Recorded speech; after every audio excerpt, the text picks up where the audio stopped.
Pendant les 3 ans de sa vie publique, Jésus enseigne les foules, guérit les malades, accomplit de nombreux miracles. Il appelle 12 apôtres pour qu'ils vivent avec lui et partent en mission. Il les forme par ses paroles et par ses actes, afin qu'ils puissent partir proclamer la bonne nouvelle à tous les hommes. Un jour, au bord du lac de Tibériade, Jésus nourrit une foule de 5000 hommes en multipliant 5 pains et 2 poissons. Jésus apprend aux disciples à avoir confiance en lui, le Messie sauveur.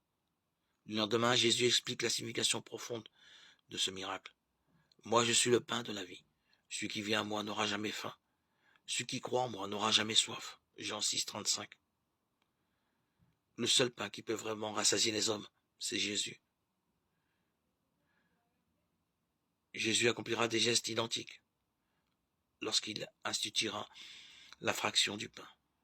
Le jeudi saint, peu avant de mourir, et ainsi, à chaque repas, Jésus se donne totalement à nous. En communion, il nous donne sa vie en abondance. La fraction du pain est le pain de vie. L'évangile de multiplication des pains m'invite à être proche et prendre soin des autres, comme Jésus, offrir ce que j'ai, comme le jeune garçon, afin que Jésus le multiplie.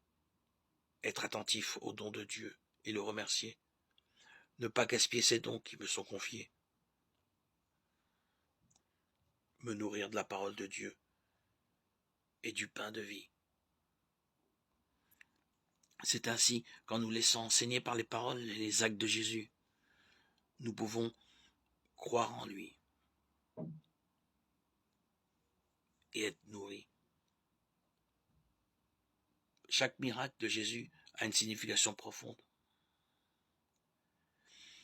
Lorsqu'il multiplie les pains pour nous montrer qu'il est lui-même le pain de vie, qui nourrit nos âmes, nous pouvons ainsi le suivre en toute confiance. Marcher sur ses pas et le remercier pour tous les dons qu'il nous fait chaque jour.